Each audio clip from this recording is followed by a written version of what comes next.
अयोध्या नगरी अपने वैभव, धर्म और मर्यादा के लिए प्रसिद्ध थी। इसी अयोध्या के प्रतापी राजा थे दशरथिक्ष्वाकु वंश के तेजस्वी सम्राट, धर्मप्रिय, वीर और प्रजा वत्सल। उनके पास धन, सेना, यश और सम्मान सब कुछ था। 3 सुंदर और गुणी रानियां थीं, कौशल्या, कैकेयी और सुमित्रा। लेकिन इतना सब होने के बाद भी उनके जीवन में एक ऐसा अभाव था जिसने उन्हें भीतर से खोखला कर दिया, पुत्र का अभाव। राजा दशरथ वर्षों तक संतान सुख से वंचित रहे। वे अक्सर राजसभा में गंभीर रहते, अकेले में उदास हो जाते। उन्हें लगता, जिस वंश ने सूर्य के समान तेजस्वी राजा दिए, वही वंश मेरे बाद कैसे चलेगा। परंतु इस पीड़ा के पीछे केवल भाग्य नहीं, बल्कि उनका ही एक पूर्व कर्म और उस कर्म से जुड़ा श्राप था। युवावस्था का वह घातक निर्णय। यह कथा उस समय की है जब दशरथ युवा थे। वे महान धनुर्धर थे और शिकार में अत्यंत निपुण। एक दिन वे घने वन में शिकार के लिए निकले। रात्रि का समय था। चारों ओर सन्नाटा, केवल पशु पक्षियों की आवाजें। तभी राजा ने जल भरने की आवाज सुनी, घड़े में पानी भरने की छप छप ध्वनि। दशरथ ने अनुमान लगाया कि यह कोई जंगली पशु होगा, शायद हाथी या हिरण। उन्होंने बिना देखे, केवल आवाज के आधार पर बाण चला दिया।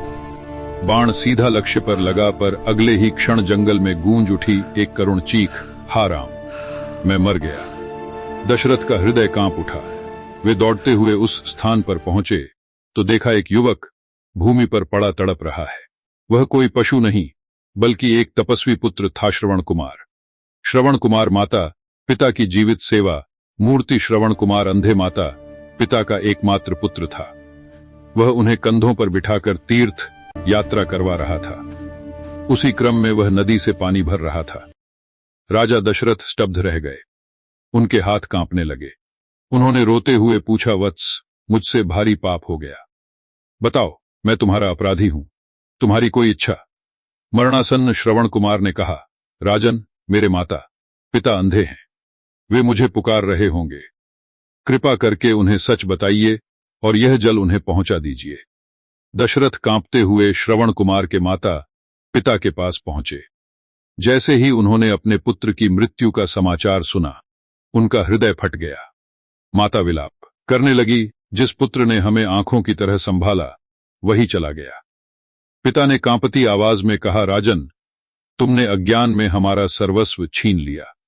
उन्होंने दशरथ को श्राप दिया, जिस प्रकार हमने अपने पुत्र के वियोग में तड़प तड़प कर प्राण त्यागे हैं, उसी प्रकार तुम भी अपने पुत्र के वियोग में मृत्यु को प्राप्त होगे। श्राप देते ही दोनों माता पिता ने उसी शोक में अपने प्राण त्याग दिए। दशरथ भूमि पर गिर पड़े। उन्होंने विलाप किया, हे प्रभु, यह मैंने क्या कर डाला। यही वह श्राप था जिसने राजा दशरथ के जीवन की दिशा बदल दी। पुत्र की प्राप्ति पर सुख नहीं, वर्षों बाद ऋषि वशिष्ठ और महर्षि ऋष्यशृंग के मार्गदर्शन में पुत्रेष्टि यज्ञ हुआ। अग्निदेव प्रकट हुए और दिव्य खीर प्रदान की।